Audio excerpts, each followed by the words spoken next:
शासनाचा, छत्रपती शिवाजी महाराजांच्या मूर्तीचा विटंबना करणारा राज्य शासनाचा, विटंबना करणारा केंद्र शासनाचा या सरकारचं करायचं काय? अजित पवारचं करायचं काय? एकनाथ शिंदे करायचं काय?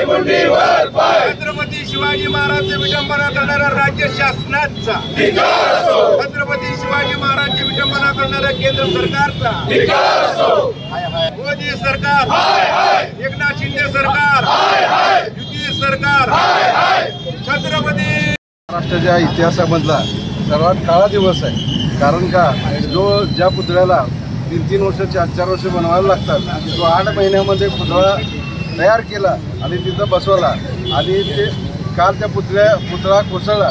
आणि हे शासन इतकं नालायक आहे की असं सांगतंय की ताशी 40-45 किलोमीटरच्या वेगानं वारं वाहतंय, त्यामुळं हा पुतळा पडला। पण हे सरकार सुद्धा खोटं बोलते। आज आपण बघितलं देशामध्ये किती अरबी समुद्रात कुठं पुतळे उभारलेत, त्या कुठल्याही पुतळ्याला काही झालं नाही। हा निष्कृष्ट दर्जाचं काम झाल्यामुळं हा पुतळा कोसळला। आम्ही मध्यवर्ती महामंडळाच्या वतीने त्यांचा तीव्र निषेध करतो। जो 35 कोटी पुतळा केवळ 8 महिन्यापूर्वी या देशाचे पंतप्रधान नरेंद्र मोदी यांनी मालवण येथील राजकोट किल्ल्यावर उभा केला होता, केवळ लोकसभा डोळ्यावर समोर ठेवून छत्रपती शिवाजी महाराजांवर किंचित प्रेम नसणारे नरेंद्र मोदी, एकनाथ शिंदे, अजित पवार, देवेंद्र फडणवीस यांनी मताच्या लालचेपोटी अत्यंत निकृष्ट दर्जाचा पुतळा त्या ठिकाणी उभा केला। अवघ्या 2 ते 3 महिन्यात हा पुतळा कालच्या वादळ वारांनी नेस्ताभूत झाला। कालचं तिथलं जर वातावरण बघितलं तर शिवप्रेमीच्या डोळ्यात पाणी येतील।